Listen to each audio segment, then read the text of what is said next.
yang terjadi di Jalan Gunung Merapi nomor 160, Kelurahan Pisang Selatan, Kecamatan Ujung Pandang, Kota Makassar, yang sempat viral bahwa terjadi keributan sehingga salah satu pihak menyerang dan merusak rumah daripada Ibu ditabrak.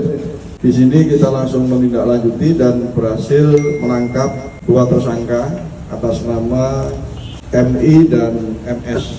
Selanjutnya dua tersangka ini akan kita proses hukum karena tidak ada kita membeda-bedakan hukum di sini, siapa salah dan melanggar aturan pasti kita akan proses.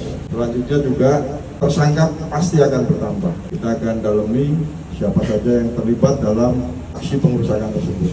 Dan pasal yang kita sangkakan adalah pasal 170, pengerusakan secara bersama-sama, ancaman hukuman 5 tahun 6 bulan. Motifnya untuk sementara dari hasil keterangan di tersangka, dia dipancing oleh pihak sebelah untuk melakukan aksi. Nah, namun itu hanya baru keterangan sementara. Keterangan yang lengkap kita akan melakukan pemeriksaan dan nanti akan kita sampaikan. Karena kedua belah pihak ini berselisih pendapat, merasa mengklaim punya hak.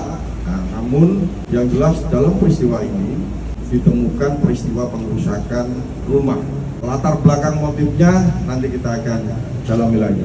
Kami tidak mengetahui pasti, artinya siapapun yang melakukan perbuatan hukum dalam hal ini melakukan pengerusakan ya kita akan proses. Yang secara bersama-sama melakukan pengerusakan itulah yang akan kita cari dan akan kita tangkap. Yang satu melakukan pelemparan, yang satu lagi merusak dengan cara mendorong kaca sehingga pecah. Barang bukti ini ada alat yang digunakan, ada palu, martil, nah ada batu-batuan, dan ini barang bukti yang dirusak beberapa pecahan kaca.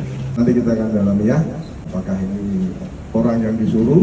Nah, nanti kalau ada orang ini ternyata orang yang disuruh, berarti yang menyuruh akan kita lakukan proses hukum. Oke? Itu aja ya. Terima kasih.